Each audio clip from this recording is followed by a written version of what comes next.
And here we are. Good morning, everyone. I'm not going to say yes, we're going live because I say it every week. So I'm not going to say it this week. So first of all, I'd like to say good morning to my spirit guide, Grey Eagle, who is always at my right side. I would like to say good morning to my puppy, who has finally stopped waltzing around and panting. But if you do hear from time to time through this show, it's not me, and it won't be Carolyn, and I doubt it's going to be Al. It will be Cachorro because he gets hot and bothered sometimes. He's getting old, poor little thing. I'd like to say good morning, Carolyn. Say good morning, Carolyn. Good morning, Carolyn. And yes, and we also have Al from Colorado. Say good morning, Al. Good morning, everyone. Have you got anything good to tell us, Al, this morning? It's beautiful here. It's becoming fall. We have about 70, 80 degrees every day. It's nice. We're getting some nice weather coming in. Nice. Well, it's gorgeous here as well. I know everybody is complaining about the storms and so on. Well, it is rainy season after all, and we've not had it too bad this year. And it only rains for about an hour, possibly two sometimes in the afternoons, and then when it stops raining, it's so fresh and clear and the air feels so good. I don't mind the rain at all. And it means also, you see, there's always an upside to everything. I hope you all were, all of you listening, were working on your wishes and on all of that from last week. But you know, the upside to the rain is that the grass is much greener and I don't have to go out and water the plants. That's got to be an upside. Although I have to say I do love to go out and water the plants because it means that my mind just goes completely blank for everything else. So Carolyn, did you want to say anything? Are you having a nice day today? It's not bad. Come I'm here, not baby. smoking cigarettes. Come here, baby. Oh yeah, Carolyn, how long is it? About 120 days. My puppy's, come on, sweetie, come here. Come here. My puppy is there. There he is. My puppy is a bit hot and bothered this morning. He'll settle down in a minute, hopefully. I had a lovely email or a message or whatever it was from some lovely man who was saying that I talked, that a lot of what I said was really sensible, but enough with the animals. Sorry, but he's, you know, he lives here. I'm sorry to say he lives here. And this is me after all. And if you're looking at this channel, then that's who you want. You want me. And this is me. And what else did he say? He also gave me some advice, which I was very grateful for, actually. He gave me some advice that I should not mention the fact that I actually once talked to Elvis Presley because it makes me look like a crazy person. I just want to say that I'm fully aware what it makes me look like. But if I'm going to be honest and I'm going to be truthful, which is what I like to be, I do have to talk about these certain encounters. It came up during a question, have I ever spoken to anybody famous? I know there are all these weird people out there who have these sightings of Elvis. I did not have a sighting of Elvis. I spoke very briefly to him once in my 40-something year career. So, but it happens to be one of those little truths that some people find fascinating. And that's all I'm saying about that then. So I'm going to take your advice. I'm not going to talk about it again, but thank you very much for that advice. And I really appreciate it.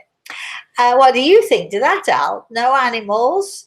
Enough of the animals. Enough of talking about Elvis Presley. What do you think? You know what I think about famous people and maybe having experiences with famous people? The most important lesson I get from that is that once you're in the spirit world, everything's kind of even, and even the unexpected can happen. Yeah, they're not famous when they get there. They're just an ordinary soul, having had, I think, for many, well, I don't like to use the word famous, but for the sake of argument, famous people or well-known people have often had incredible and different experiences, and they can teach us so much because of the experiences that they've had and the experiences that they've lived through. Of course, that doesn't mean that they or any of us necessarily learn from our experiences. You know, some of us certainly don't. I can remember, I don't know why I thought about this, but I had a patient of mine who had cancer. And he was basically dragged to my healing center by his wife. He didn't believe any of it. But he very quickly became, you know, let's say, enamored of us all. We helped him through his cancer. He was one of those patients, and it's happened a few times, one of those patients who said to me, can you be there when I come round? Will they let you into the, you know, the not the operating room, the room they put people in after, you know, but I forgot what they call it now. But anyway, the recovery room there, can you come into there? And the hospital did allow me to go into the recovery room. And I said to him, as long as you remember that if you see my face, if my face is the first face you see when you open your eyes, don't think it's because you're dead and you're talking to me from the spirit world. And so he was a great guy. He did everything that he was supposed to do. And one of the things that I suggested to him, which was very important to him, was to stop eating all the really awful fast food that he was actually eating. I mean, you know, he was eating fatty foods and pastries and all sorts of things. And so he cut all of that out. He recovered from his cancer. And it was 2 years later when he thought, well, I'm perfectly, there's nothing wrong with me now. And he went back to eating all the foods and all the fatty stuff. And surprise, surprise, then he had heart issues and he had to go in for open heart surgery. Some people just don't learn and keep making the same mistakes over and over again, as I suppose all of us do to some degree or another. I'm rambling, Al. Cut me off. Stop me. Any comment? Okay, stop. We have questions. let's go to questions, shall we? Because I'm sure, you know, I'm just rambling on here. Right, let's go to questions. It just so happens, I just have to say this before we go to questions. I know people, I'm irritating at times.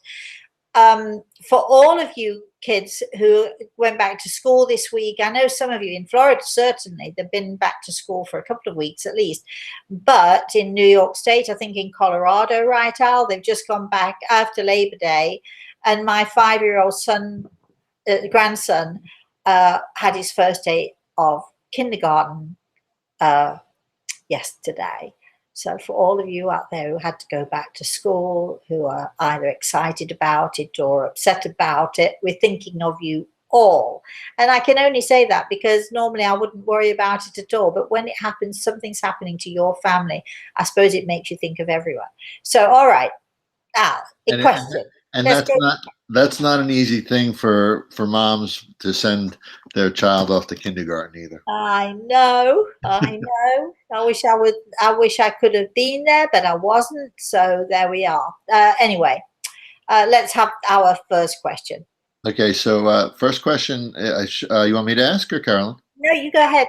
Okay, so we have a question from Dean, who mentioned. Good morning, Dean. He mentioned this last week too, just as an FYI. He says he's still up in the air with the house. His house is apparently up in the air, up another 4 to 5 feet. He's doing his basement, which is so we're following the story of Dean's house being suspended in the air as his basement gets done. But he does have a question as well. Go ahead. In the spirit world, can a person experience beautiful sunsets, the smell of freshly plowed earth, the taste of a decadent dessert, etc.? I'm going to say yes to all of those. And I know this not just because people in the spirit world have told me that, but because I have experienced firsthand parts of it, and with being able to travel, astral travel and so on, I have experienced some of those things. I think what happens is that our senses become way more acute because we don't have any physical hindrances. Our senses are much more in tune because we're much more in tune with our soul. We're much more in tune with what is going on around us. And, you know, those senses, those feelings, those things that we sense, even our sense of smell becomes much more acute, which is, you know, I think an amazing thing. And the one thing I will say this to you, Dean, I'll tell you this. I know for a fact, because I've experienced it myself. Not only have I experienced it myself, but I've also had many people in the spirit world tell me this. Your vision, the colors in the spirit world, the colors and the sights, and you talked about the green of the grass. The colors are way more vivid. It's almost as if when you get to the spirit world, it's a weird thing to say, but as I say, I've experienced it myself. It's almost as if we've been walking around on this earth plane with, you know, a little bit like cataracts. It's almost as if, you know, our sight is so much dimmer here. And when we go into the spirit world, here's how I describe it. I don't know if you've ever seen the movie The Wizard of Oz, but in the beginning of the movie, everything is black and white. It's all black and white. And then Dorothy steps into the world of the Munchkins. And as she steps into the world of the Munchkins, it's like everything is a rainbow. Everything is color and beautiful. And it's very much the same here when we, you know, we're on this earth plane. It's a little bit, even though we do see colors, they're not as vivid, they're not as sharp, they're not as beautiful, they're not as clear. And that applies to all of our senses. And it's as if we're stepping into this incredible rainbow of colors, almost a blinding rainbow of colors. It's remarkable, actually. Carolyn, let's have our next question, shall we? All right, Todd via YouTube asked. Good morning, Todd. The Bible says not to try and speak to the dead. What are your feelings on this?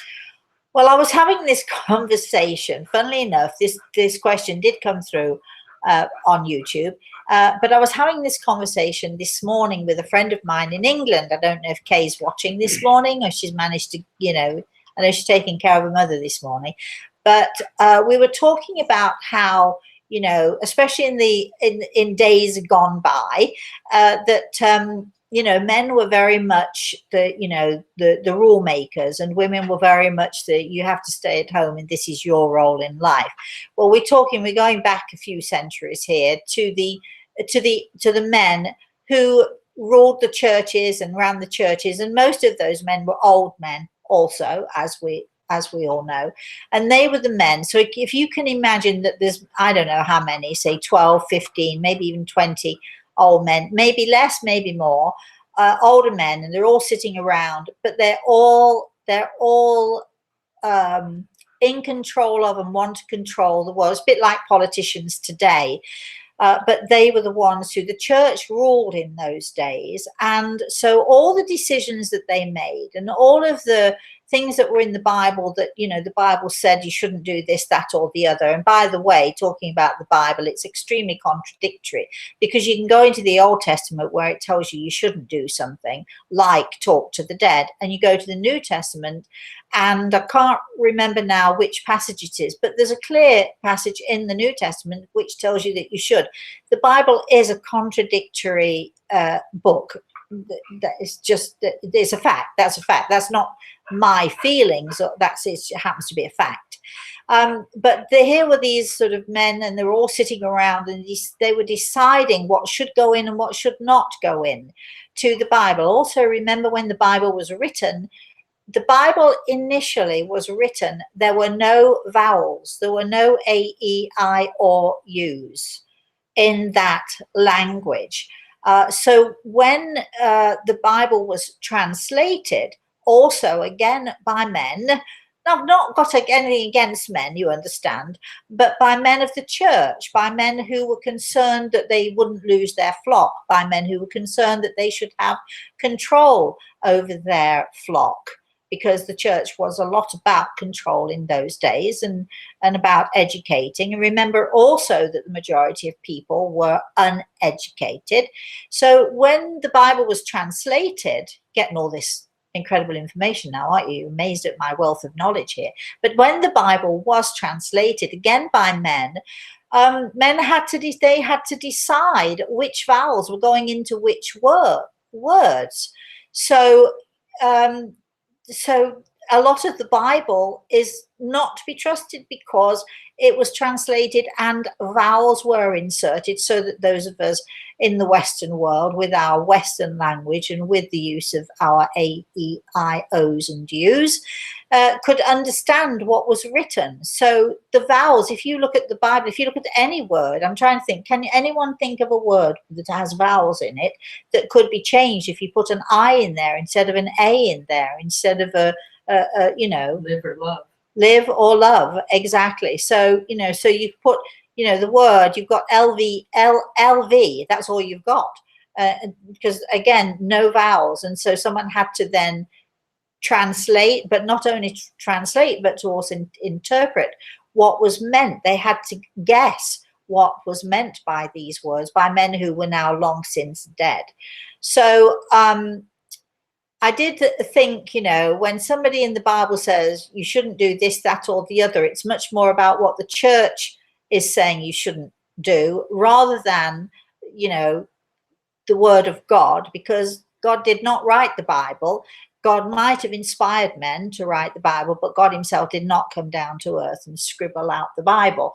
So it's all about man's interpretation and man's way of viewing things, and we must always remember that. And we're talking about how men control the church and how politicians in those days controlled things. And really and truly nothing much has changed, because I actually likened it a bit to Donald Trump, who also says thou shouldn't do this, that, or the other.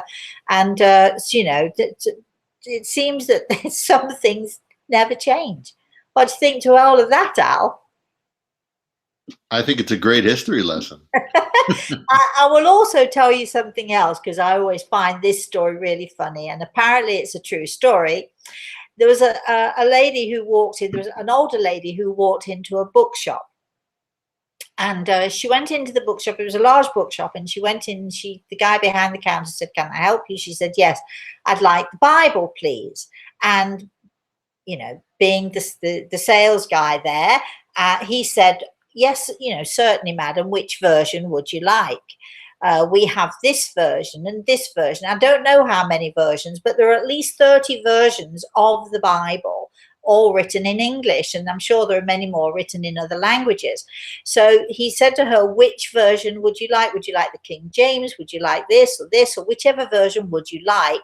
And this lady got really very furious, and she banged her fist on the table, and she looked this young man in the eye and she said, "I'd like the Bible that God wrote." And we know that there isn't one of those, don't we? The Bible was written by men, I'm sure many of good intention, but they were influenced by the church, and they were influenced by the congregation. And they had a duty, a moral duty, to educate the uneducated, which was the majority of the people in those days. And, you know, who knows how they got it wrong? Who knows? So if you're going to quote the Bible, think first before you do it. There's a brilliant, brilliant book written by Kenny Davis, and it's called Don't Know Much About. He did a Don't Know Much About series, and I actually know him, and I knew him many years ago, should I say.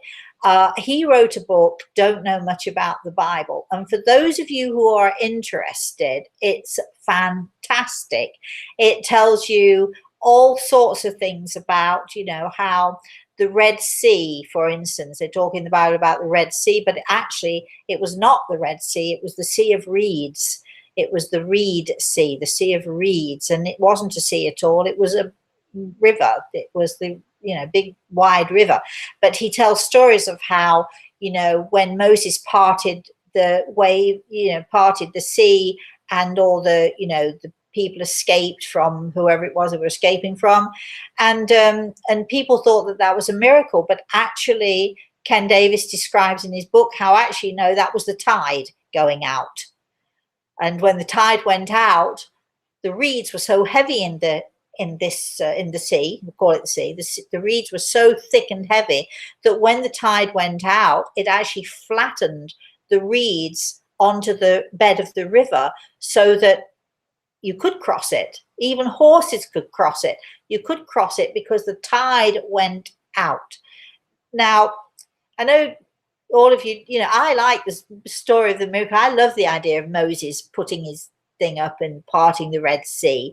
But the truth is factual and can be proved because of tidal things, everything. Moses was obviously clever enough and educated enough to know that if he did this at a certain time of day, the tide went out and they could cross.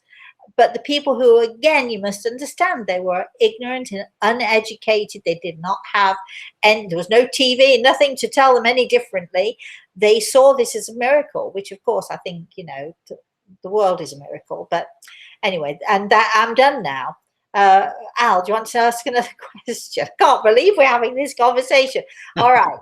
It is good. I was lucky enough I was a history major way back when, and took a minored in women's studies, and it is great to look into the history of all the different versions of the Bible. Things were excluded, translated incorrectly, all that.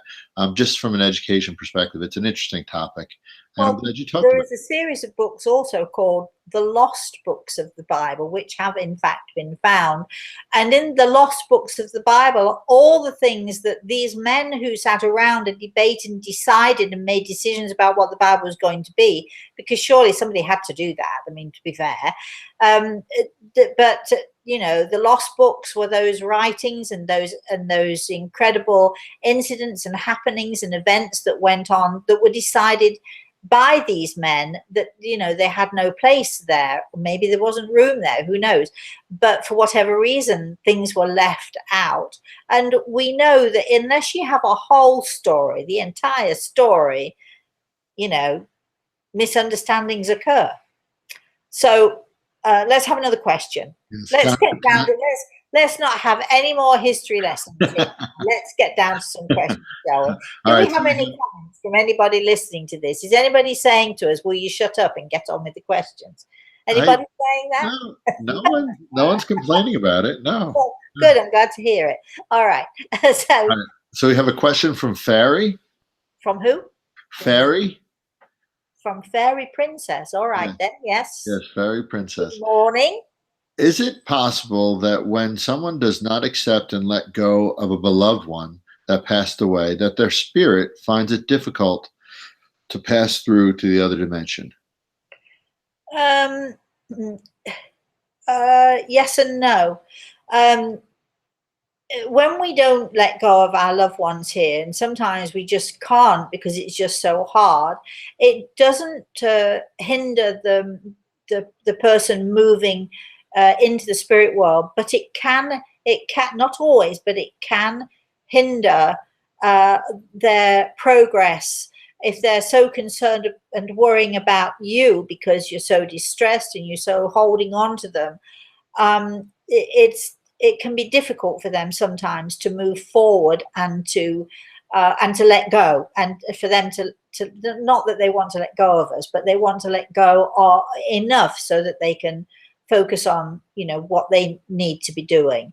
So holding on to someone does not prevent that person from leaving, does not prevent that person from finding their heaven, so to speak. It does not prevent them from moving forward, but in a spiritual sense, but it can hinder them. They can be so worried about you that they stop thinking about themselves so much, which is why it's very important. I always say to people, the best thing you can do for those you love who have gone is to smile for them every day and to live your life to the fullest. If you can't do it for yourself, do it for them, because that's what's going to make them happy.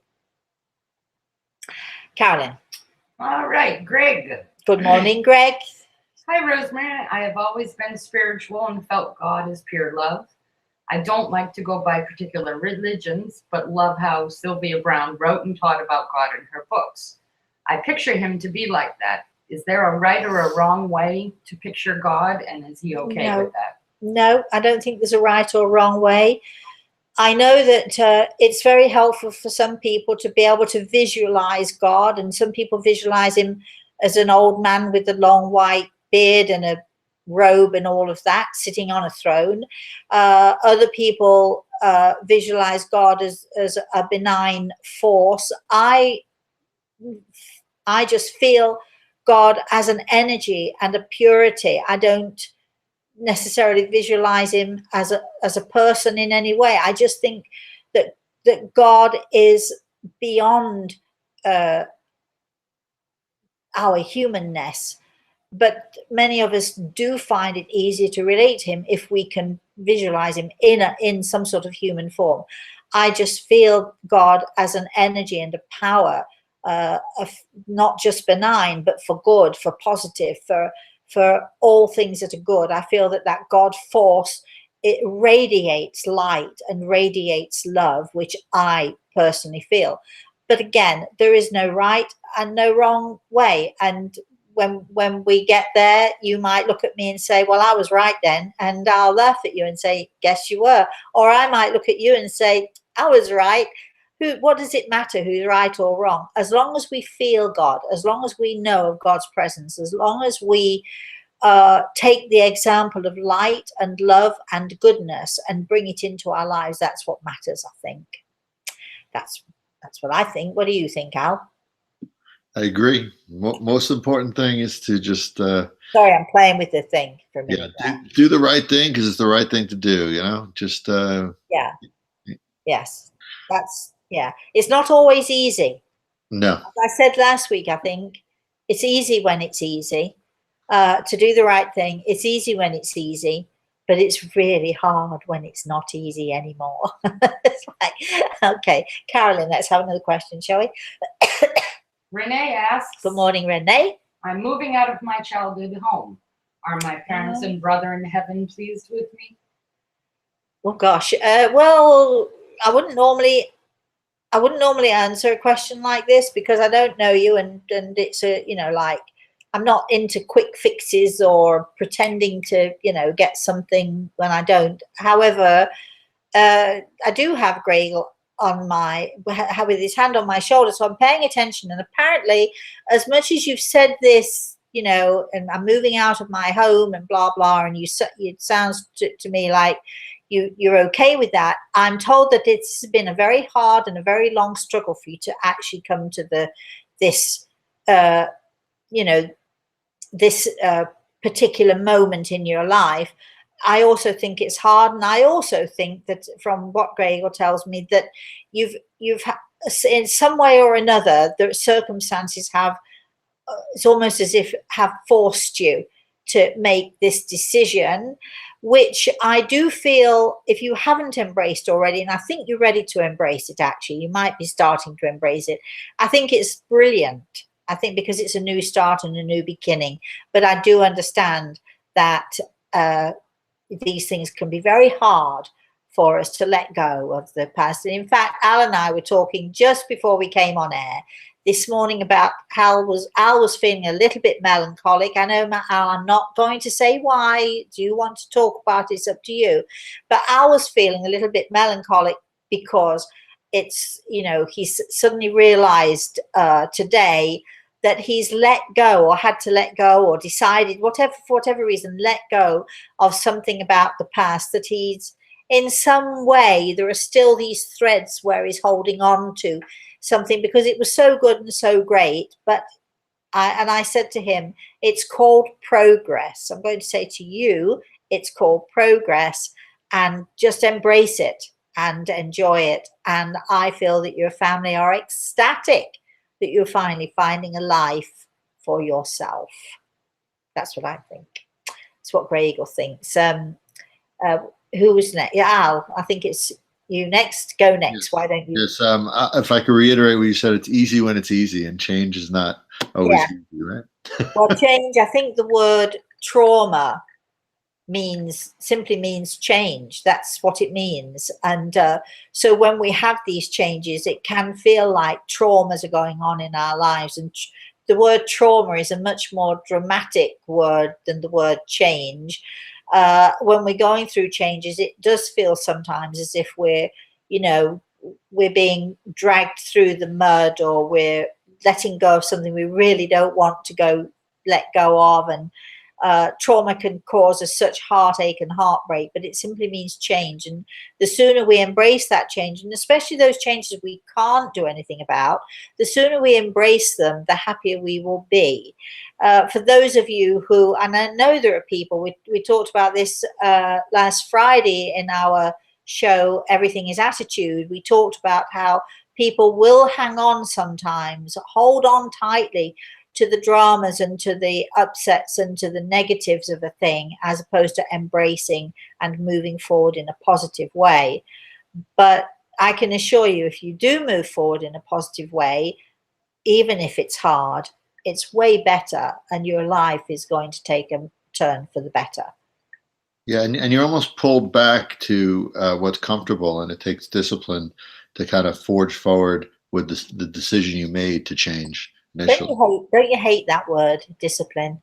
It's so hard, right? It is. It's a hard word. It is. All right. So a question from Roxana. You mentioned you answered a little bit of this before, but I want to ask the question that she had anyway. Is it true that if you think too much about a beloved departed, you do not let him rest and continue evolving on the other side? And you mentioned this a little bit before, like you said. Actually, thinking about someone as opposed to holding on to someone, it's very different. I mean, there are days when I don't think of my father at all, to be honest. And then there are days when I think of him and think of him and think of him, and he's on my mind. And I think those days when he's on my mind are the days when he draws close to me. And, you know, so in some way or another, I think that when we do think about people in the spirit world, or when they're on our mind and we're thinking about them with, you know, often with loving thoughts, and sometimes with a bit of distress because we're missing them, but that's okay. That's different than not letting go of someone. And if you think of someone, it's usually because in the spirit world, it's usually because they're thinking of you, and that's okay. And that doesn't hold them back at all. It's when you hold on to them. There's a story, and I may have told this before on one of our earlier shows, Al, but there's a woman who, she came to see me. She was the mother of a friend of mine, actually. And she came to see me, and the one thing she wanted to talk to her husband. Now, the truth was that she and her husband met during the war. They knew each other for 5 minutes, I think, actually, a day and a night. You know how it was during the war. You meet someone, you fall in love, you go to bed with them, and off they go to war, and then they die. You've heard that story, right? They get killed or whatever. And then in this particular case, this lady was left holding the baby, which was a daughter. But she had this one photograph of her husband. I think they actually met, got married, had sex once, and then he went off to war and was unfortunately killed in the war. But they were actually married. And she had this one photograph of him. She had it reproduced, and there were photos all around the house. 40 years later, the photos are still there. She's still crying. She's still wailing. She's still bemoaning. She's still, oh, where is it? She ruined her entire life weeping and wailing and holding on and refusing to let go of this one guy that she knew for 5 minutes, who she felt was the love of her life, which could have been. She ruined her life, and she pretty much, you know, her daughter suffered through it as well. And when she came to see me, she, of course, the only thing she wanted was her husband to come through to tell her that he hadn't let go of her either. Well, he did come through for all of less than 5 minutes. He gave me his name, his rank, his number. I was able to describe him. I was able to describe his uniform. And then he said to me, now tell her to go away and leave me alone. Because after 40 years, he'd had enough. He'd just had enough. And, you know, I couldn't say that. I couldn't tell her that. We wouldn't do it. Wouldn't be so cruel. But all of her other family came and they all had plenty to say. And she went back to her daughter and said how awful I was and how horrible it was because I was no good at what I did. But when her daughter came for a consult, I couldn't get rid of this guy. He was there. He was talking up a storm, and she went home and told her mother all the things he'd said to her and everything, you know, that he'd watched her do over the years and how he'd watched her growing up and so on and so forth. So you have to be very careful to decide. There's nothing wrong with thinking about someone on a regular basis. There's nothing wrong with having them on your mind, because usually it's because they're thinking about you too. It's when you hold on so tight and you grip on so tight to a memory and you make it much more than it was. And that's what's, you know, called, you know, holding on, and holding on too tight and making this person, you know, the reason for all of your misery and unhappiness. I mean, can you imagine that someone is holding on to you and blaming you for being lonely, blaming you because you left them? I mean, you know, enough. No, don't do that. Don't do that to yourself, and don't do that to those in the spirit world. But this person who just asked the question, whose name I've conveniently forgotten, knock yourself out. You think of your loved ones in the spirit world as much as you want to, because I know it's coming with lots of love. Otherwise, you wouldn't have asked the question you did. Carolyn, let's have another question. Albertine asks, good morning, Albertine. Do you, Rosemary, have a wish for yourself, one that you will share with all of us? Do I have a wish for myself, which I'm happy to share? You know, I share most things with all of you. I'm not shy about even sharing stuff I might maybe I shouldn't share with you. I don't know. Do I have a wish? You know, when Grey Eagle said to me many years ago, your world needs gentleness, it was such a profound thing that I when I heard him say it, of course I heard him say it, I actually heard him say this to me, in such a way and in such a meaningful way. So at the risk of sounding really, really corny, I guess my wish would be to have much more gentleness and much more caring and loving in this world, because honestly the world just seemed to have gone mad. There seems to be now so much more violence. People are so much more rude to each other. People speak to other with such disrespect. It's appalling to me. It's just appalling to me. People write emails and they don't care about how their words sound or how cruel their words sound. And words can hurt, whether they're written or whether they're spoken.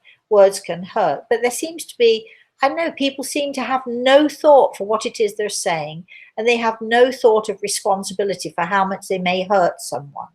So if I have a wish at all, it's for us to be, for all of us to be more gentle and more loving and more caring of each other and more respectful of each other. My own personal wish, of course, you will all know this, it's a wish that every mother and grandmother has. I wish for my child and my grandchild to be the happiest that they can be, to be the most fulfilled that they can be, to be whoever it is they strive to be. Be yourself. That's I guess, that's two wishes, but there we are. Al. So we have Melissa with a question. Good morning, Melissa. She wants to know if her grandmother's happy, but has a question as well. How can I develop my ability to communicate? Because I try, but it does not work out. Well, I think I've said this before, so I'll be very brief, Melissa, with this again. But if you want to go back on previous videos, you can do that. Just spend 5 to 10 minutes of every day just sitting quietly. Do not ask any questions. Do not say, if you're there, give me a sign. Just sit there very quietly and say to those in the spirit world, I'm here for you today. This is my 10 minutes with you. And then just sit and be quiet. Now, this may take you a week. It may take you a month. It may take you a year or two. Sooner or later, if you just sit quietly and just be with them for the sake of being with them, not for the sake of what you can get out of it, not because you want someone to answer a question for you, not because you're in desperate need of wanting to know something or to hear something, but you do it simply for them. If you do it for the right reasons, sooner or later, they will show you and they will connect with you. But if you're doing it just because you want something, or you want that feeling of security of knowing that they're there, or or you're asking questions, or show me a sign, and so on and so forth. I've learned, because I used to do the same thing years ago. Give me a sign, show me that you're there. Just want a sign, blah, blah, blah. The more you talk, the more you're not listening. The more you talk, and the more you want, and the more you're talking about what it is you want, the more you're blocking any opportunity for them to come through to connect with you. People say, I've tried. Well,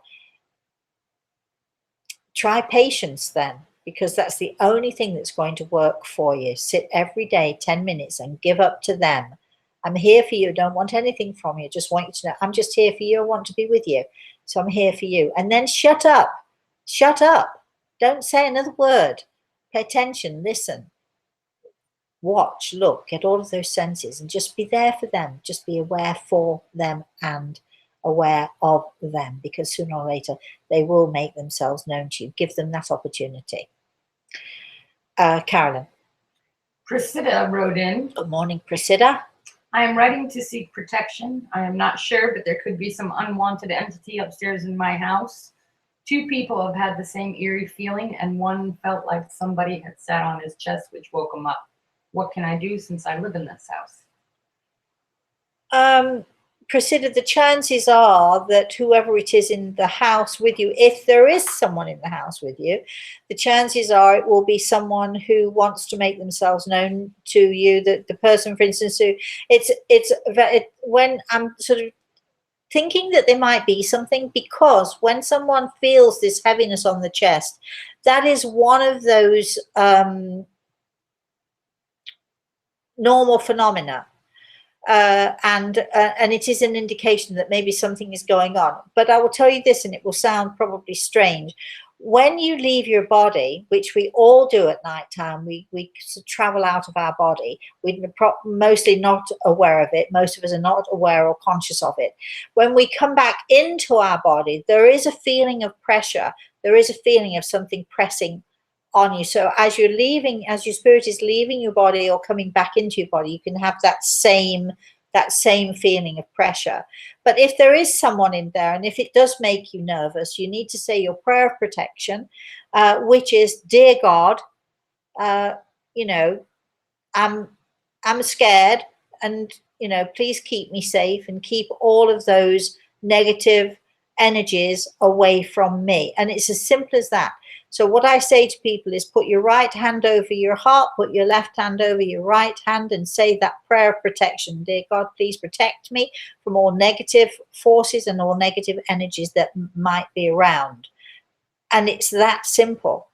You say that prayer every day, in the morning or nighttime, whenever it is, you say that prayer, you will be protected. If you're having any more trouble, email me, rosemary@rosemaryalaltea.com, and we'll see what we can do. If you want me to say that prayer for you, I'm happy to do that too. Email me, let me know. Okay.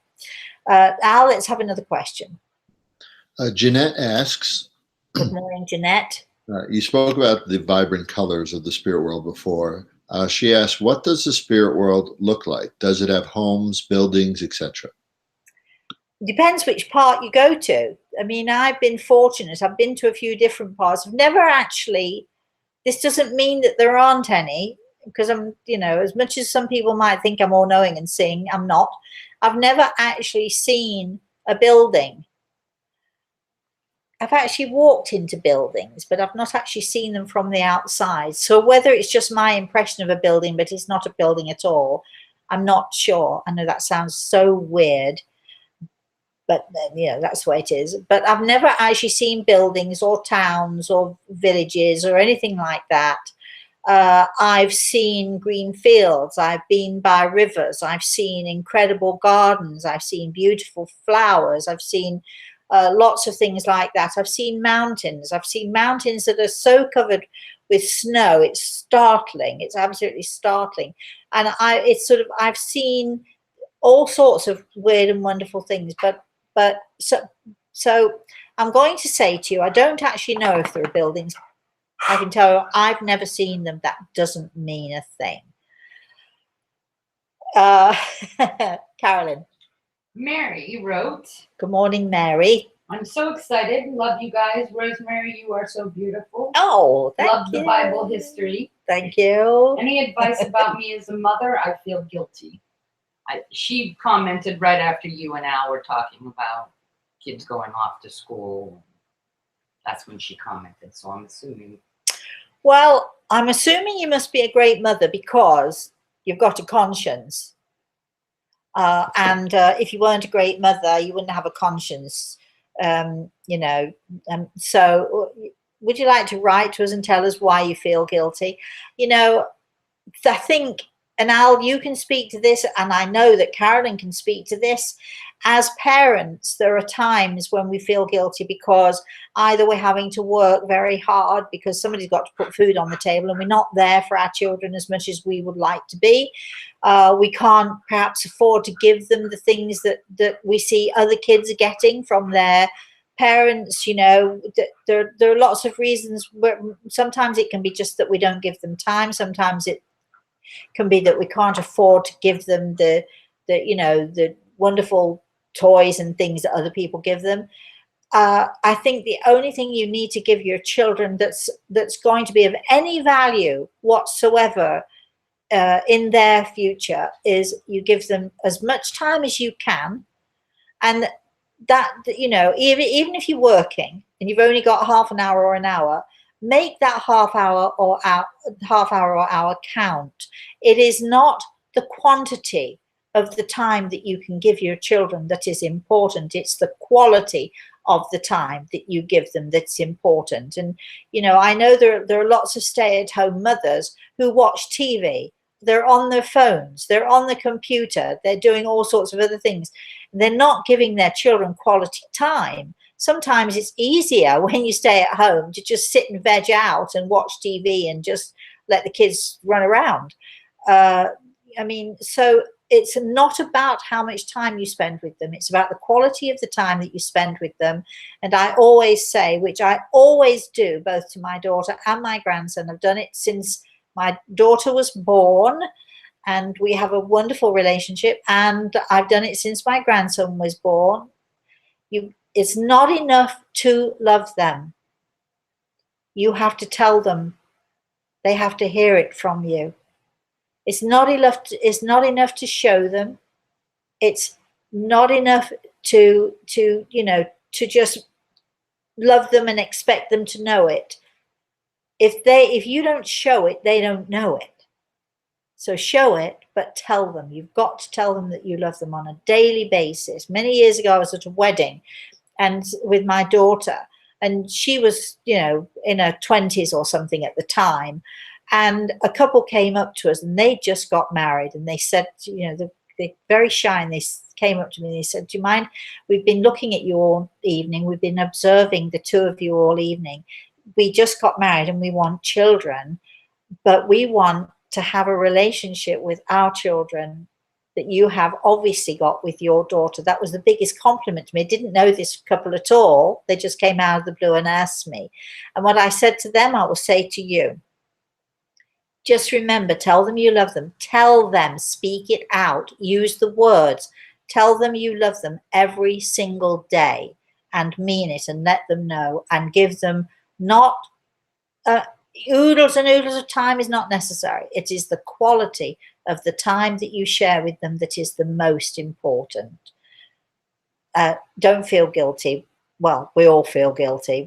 I wish I'd have been, you know, I don't know what I wish with my daughter. I wish there hadn't been such heartache on the one hand, but at the other hand, she learned from my heartache and she learned from her own heartache. And so it's all a learning process. So just, you know, don't feel guilty. Just make sure that the time you do have with them and that you do share with them is quality time. Turn off the TV. Try that. Have games night. Do all that sort of thing. Al, I know you're a parent. Do you have anything briefly to say to that? No, just that it doesn't cost anything to tell your kids that you love them. It doesn't hurt you in any way, shape, or form, and it helps just forge a bond and communication and transparency and all that wonderful stuff that you need to be a good parent. I never heard my father tell me that he loved me, never once. My mother, when I was probably in my late 30s, said to me very begrudgingly one time, well, I do love you, but, and that was the only time I ever heard my parents, my father, never. And I think that was a really great lesson for me. As I've said to you all before, I'm so grateful for my parents because they taught me how not to be, because every single day of my daughter's life, she's heard me say, I love you. Let's have a next question. Carolyn. Beverly wrote, good morning. Good morning, Beverly. I was told I was a gatekeeper and have since woke up to my spiritual purpose. What is a gatekeeper and what is my role in this? I'm not really sure because I'm not sure who told you or what they meant. It could mean a number of things. I'm not sure really. I'm not sure I can help you. If you'd like to email me and tell me a little bit more about that, I'd love to be able to help you, but I feel that whatever I say to you might not be right because I'm so aware of the responsibility of telling people something that is right. I'm a bit loath to answer that question without a little bit more detail. Al. Gabriella asks, good morning, Gabriella. Do you think all the miracles can be explained by science, not scientists? And if it can be explained now, maybe in the future, can't be explained now, maybe in the future with some other tools? Well, I hope so. It would be great. I mean, true scientists, let's be clear, true scientists, there's a man whose name I forgot now. He wrote, actually, if you go to my book, The Eagle and the Rose, the first book I ever wrote, there's a quote on the back there by, I've forgotten his name, the guy who actually, he was one of the first up to the moon. And he wrote a brilliant quote for me. And he said, a true scientist has an open mind. They're not saying this can't happen because of this, that, or the other. They're not quoting because as he pointed out to me, as every true scientist knows, things change, the world opens up. What they don't know now, they learn tomorrow or the next week. So there's no such thing as, there is no such thing for a true scientist. Of course, those scientists or people who claim to be scientists, who are perhaps narrow-minded and say, well, it hasn't been proven. I'm going to say, well, it hasn't been proven yet. So the world changes. And so, I'm not sure if I've answered your question there, Al, but I think that's as much as I can say on that subject. Carolyn. Pepe asked, good morning, Pepe. How do I know if my angels are with me? Well, we all have our angels who are around us. We all have our loved ones in the spirit world who are around us. I'm not sure how you would know except to listen to your intuition, to listen to your instincts, and to just allow yourself to believe that it's possible. Don't dismiss that it's not possible. Allow yourself to believe that it is possible. Doesn't mean you're saying it's true, just that it's possible, and stay open-minded about it. Al, let's have a next question. Leah asks, or Leah. Good morning. If a loved one was a skeptic of afterlife, how do we know they're experiencing heaven? Well, that's a funny question because I've had a lot of people who come to me from the spirit world who have said, I never believed in all of this, but here we are. And one of the funniest was a woman who actually, no, it was a man who actually went to his own funeral, came to me and said, I went there, but they were all so unhappy that I decided to come and talk to you instead. And people, as I just said earlier on, our vision, our senses, our sensitivity is much more acute, much more aware.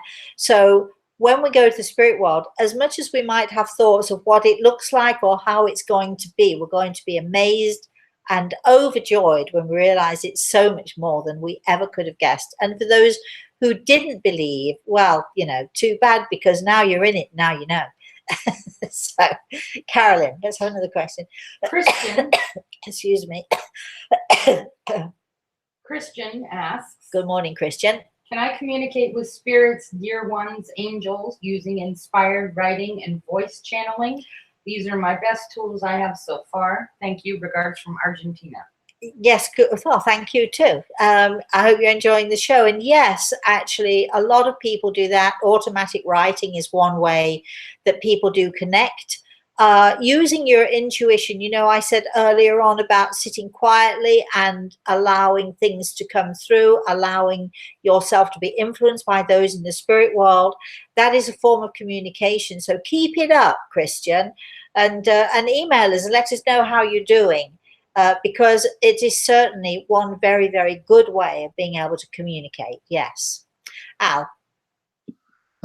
We just as a heads up, we're close to time, but Albertine says, what a wonderful wish. Thank you for this answer. Peace for all of us. Well, peace to you too. Peace to all of you. Do we have a question, a quick question? Yes, Brother Nate Good morning, says, Brother Nate. Sister Rosemary, you are so correct how cruel this world is. Do you believe that our future world will be diametrically better in the future where love and gentleness will reign? Well, I will just like to say this, and thank you, because I know that you support and believe what I believe, but I don't necessarily think that it's the world that is cruel. And let me just say, although there are so many people who are cruel and mean and so on, a lot of people don't mean to be cruel, they're just unthinking. And for all of those who are cruel and mean, there are so many of us out there who are not. So I don't think the world is cruel. I think that cruelty, you know, goes on, but I think that, you know, when we do go to the spirit world, I think, you know, we get a whole different view of things. We get a whole different view of ourselves and a much more enlightened view. I just think that those people who are cruel and mean to each other and disrespectful, some of them haven't been taught differently, some of them don't know differently, and some of them are just awful people who do know differently but don't apply it. But as long as those of us who remain steadfast in our gentleness and in our loving, that's all that matters, because we're the ones who, I believe, hold up this world of ours, which I don't believe is a cruel world. I just think it's got some cruel people in it. But thank you for your question, Nate. And we don't have to, you know, you don't, be careful that you don't say, oh, the whole world is like this, because I don't believe that it is. I've met some incredibly good and wonderful people. Right. Now, we are close to time, so I just would like to say, I know that many of you have had difficulties finding us on our Everything is Attitude show, which we did last week. Are we doing one this week as well, Al? Definitely, yes. Okay, so will that be tomorrow at 6 o'clock the same time? Yes. And how can people find us? Can you explain? Because I mean, I've had conversations with 2 people this morning who struggled, and so where can they find us if they want to join us live, and how, if they, and even people who can't join us live, I've had people say they can't find us. Can you explain where they can find us, please? Yes, so we stream live on your healing page. So if anyone wants to like that healing page, they'll see the live stream, which is a little different than your main page, right? We have 2 pages. Right. So if they like your healing page, they could see that live stream, but we will also share it to your main page afterwards, which I don't know if we did that this week, but we'll this past week, but we'll do it. I think we did do it. We tried to get it, Carolyn and I tried to get it up on YouTube. I shouldn't say Carolyn and I should say Carolyn, to be honest. We could also put it there as well. Well, Carolyn said you can't put it there, so I don't know. Can we put it there? Can you have a go and try and see, Al, if there is a way to do that? Yeah, I've done it before. You can do it, and we can get that done. Okay, all right then. So if you have if you want to join us tomorrow, 6 o'clock standard Eastern time. Is that what you say? Correct. Eastern Standard Time. Yeah. Eastern Standard Time, which is 6 o'clock my time. And you have to figure it out for yourselves what it is. It'll be 6 o'clock. If you go to my Facebook and go to the healing page, you should be able to get us live, right, Al?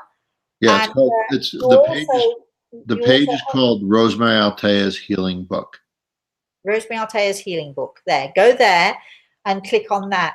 Or if you don't want to watch it live, but you do want to see it, go in there and click on the share button, or go to the main page, Rosemary Altea Facebook page. And if you're struggling, you know, just let us know. We'll have to figure out what else we can do about that. But we've had so many views on that page, and so many people have, you know, so many of you out there have shown interest. So we are going to continue doing that and other things as well. So keep posted. We now have to disappear because Carolyn and I are doing more work on the cookbook. How's it going, Carolyn? Pretty good. Pretty good. I think so. I'm determined. We're going to get it done. So let me just say, if I may, thank you to Greg Eagle for joining us this morning. Thank you to Carolyn.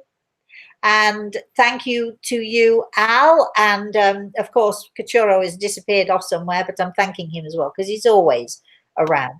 And so thank you all for joining us. Until I see you again next week. Yes, you know what's coming because we always end with this, don't we, Al? Please, please, please, please have a very, very, I have to find that little arrow now. There it is. Please, please, please have a very, very blessed day.